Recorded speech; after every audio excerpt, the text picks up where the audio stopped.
প্রয়াগরাজে এবার মহাকুম্ভের আসরে শুক্রবার 14 ফেব্রুয়ারি পর্যন্ত 50 কোটি পুণ্যার্থী পুণ্য স্নান করেছেন। বুধবার 19 ফেব্রুয়ারি পর্যন্ত কিন্তু এই সংখ্যাটা আরও বেড়েছে। মঙ্গলবার 18 ফেব্রুয়ারি মুখ্যমন্ত্রী মমতা বন্দ্যোপাধ্যায় রাজ্য বিধানসভায় এই মহাকুম্ভকে মৃত্যুকুম্ভ বলেছেন। কারণ একটাই, এবারের মহাকুম্ভে ইতিমধ্যেই বেশ কিছু মানুষ জানে শেষ হয়েছে। মুখ্যমন্ত্রীর অভিযোগ, এত বড় ইভেন্টের জন্য আরও অনেক ব্যবস্থা নেবার প্রয়োজন ছিল, কিন্তু তা না করে খালি হাইপ তোলা হয়েছে। মঙ্গলবার 18 ফেব্রুয়ারি বিধানসভায় রাজ্য বাজেটে রাজ্যপালের ভাষণের জবাবি বক্তৃতায় মুখ্যমন্ত্রী বলেন, মহাকুম্ভ এখন মৃত্যুকুম্ভ, মৃত্যুকূপের মতো। মহাকুম্ভকে শ্রদ্ধা করি, কিন্তু পরিকল্পনা না করে হাইপ তুলে এত লোকের মৃত্যু। বলছে 30 জন। কথাটা কি সঠিক? কি বলেছেন আসুন শোনাই আপনাদের।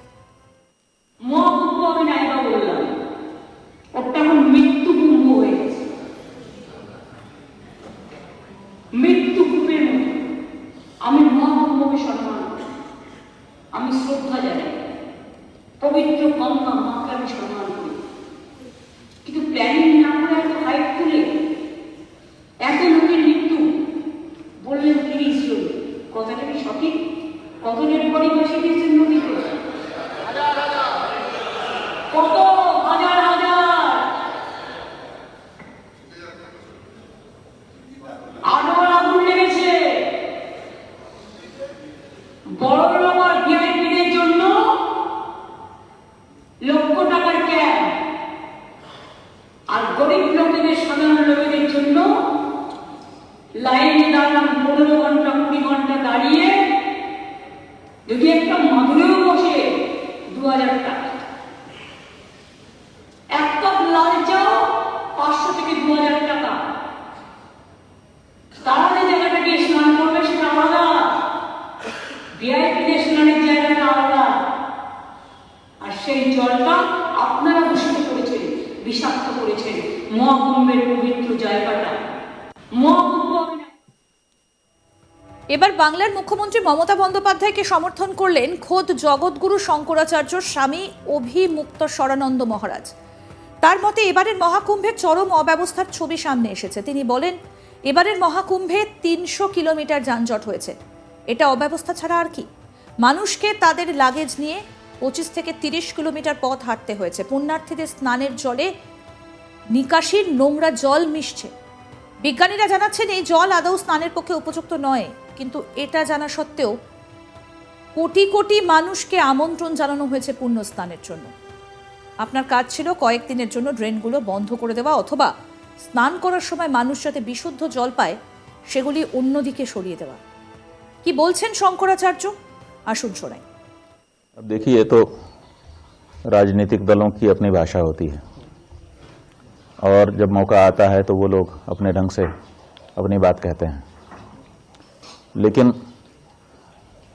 एक सनातनी होने के नाते, कुंभ में जाकर लौटे हुए अनुभवी होने के नाते, और आप चैनलों के माध्यम से परिस्थितियों को देखने समझने के नाते हम क्या कहना चाहेंगे।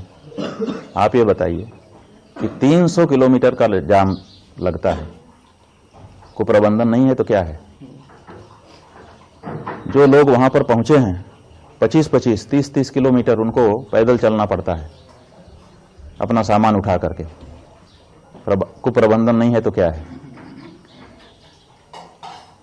जो वहां पर जल स्नान के लिए धारा आ रही है उसमें मल जल मिला हुआ है, गंदे नालों का, स्नान के योग्य उसको वैज्ञानिक लोग नहीं मान रहे हैं, और उसी में आप करोड़ों करोड़ लोगों को नहाने के लिए विवश किए हुए हैं। वो अपनी श्रद्धा से नहा रहे हैं, वो अलग बात है, लेकिन आपका तो काम था कि नालों को थोड़े दिन के लिए या तो रोक देते या तो डाइवर्ट कर देते, ताकि कम से कम स्नान के समय शुद्ध जल उनको धारा का मिल सकता। वो नहीं कर पाए तो इसका मतलब क्या है? इसका मतलब है कि कोई प्रबंधन है। आपको पहले से पता था, 6 साल पहले से पता था कि 6 साल के बाद कुंभ आएगा, 12 साल के पहले से पता था कि 12 साल के बाद कुंभ आएगा, तो आपने इस बारे में कोई प्रयास क्यों नहीं किए? तो कुप्रबंधन की तो, और इतने सारे लोग मारे गए, जब पहले से पता था कि लोग आएंगे, इतनी ही जगह हमारे पास है, तो उसकी योजना बनाई जानी चाहिए थी कि नहीं बनाई जानी चाहिए थी। तो जब कुप्रबंधन है और उसको कोई कह दे रहा है तो उसमें हम क्या करेंगे? हम किसी का पक्ष विपक्ष नहीं लेंगे, लेकिन जो सच्चाई है वो तो यही है कि आपको पहले से पता है कि ये हो सकता है, तो उसके बारे में आपको कोई ना कोई योजना बना करके रखनी चाहिए। और सरकारें तो एक योजना नहीं बनाती हैं, योजना एक ए, योजना बी, योजना सी, ऐसे 2, 3, 4 योजनाएं बना करके रखती हैं कि अगर ये गड़बड़ हुआ तो ये वाली, ये नहीं हुआ तो ये। तो आपको कोई योजनाएं बना के रखनी चाहिए थी। आपने कोई योजना नहीं बताई और प्रचार इतना कर दिया, और झूठा प्रचार। 144 साल की तो बात ही झूठी है। तो झूठा प्रचार करके लोगों को आपने आकर्षित कर दिया, और आपके पास व्यवस्था थी नहीं। ये बताइए कि जब आपके पास भोजन नहीं है खिलाने के लिए, तो आप लोगों को आमंत्रित क्यों कर रहे हो? अब लोग आ जाएंगे, उसके बाद खाएंगे क्या? और आपके पास खिलाने के लिए ना तो भोजन है, ना तो बैठाने के लिए जगह है, और आपने ढिंढोरा पीट दिया कि आइए आइए भंडारा चल रहा है। ऐसा होता है क्या? जितने लोगों की व्यवस्था आप कर सकते हैं उतने लोगों के लिए आप आमंत्रण करिए, और उतने लोगों को ठीक से वहां पर जो भी किया जाना है करके वापस भेजिए, सुरक्षित आशीर्वाद लीजिए। ये तो ठीक लगता है। क्यों नहीं? मुख्यमंत्री जी ने कहा कि हमारे पास इतना एकड़ की जमीन है, इतना एकड़ के रास्ते हैं, इतने वाहनों के लिए जगह है, उतने लोग कृपा करके आइए, बाकी लोग मत आइए, ताकि अब व्यवस्था न फैल जाए, किसी के प्राण चले जाएं, ये मैं नहीं चाहूंगा। इस बारे में क्यों नहीं सतर्कता बताई गई? लेकिन नहीं किया गया। आखिर व्यवस्था क्या होती है? आखिर किस लिए अधिकारी होते हैं? किस लिए उनको बड़ी बड़ी सुविधाएं और बड़ी बड़ी तनख्वाह दी जाती है? किस लिए बताइए? यही सबके लिए तो, कि वो सुव्यवस्था बनाएंगे बैठ करके। लेकिन ये सब कुछ नहीं हुआ। अंधाधुंध लोगों को आमंत्रित कर दिया गया कि आइए आइए आइए, अब दोबारा नहीं मिलेगा मौका। और उसके बाद कोई देखने वाला नहीं, पुरसा हाल नहीं। पुल बनाए गए, वो पुल बंद कर दिए जाते हैं। आखिर पुल काहे के लिए बनाए गए थे? लोग इधर से उधर आवागमन कर सकें। लगा दिया, जो जाना चाहे वो जा भी नहीं सकता, जो आना चाहे वो आ भी नहीं सकता। कोई आपके पास वैकल्पिक मार्ग नहीं है कि अगर कोई फंस गया है, समस्या में है, उसके लिए हम एक और सुरक्षित रास्ता रखें, उसमें से निकाल करके उसको आगे बढ़ा दें। ये सब तो व्यवस्था में किया जाता है ना। तो ये जो क्राउड मैनेजमेंट का जो सिद्धांत है, उस सिद्धांत का भी परिपालन यहाँ पर नहीं किया गया।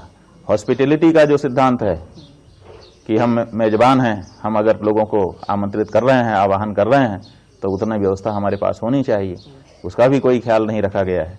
और यहाँ तक कि लोग मर गए तो उस मृत्यु को छिपाने का भी काम आपके द्वारा किया गया, जो घोर अपराध था।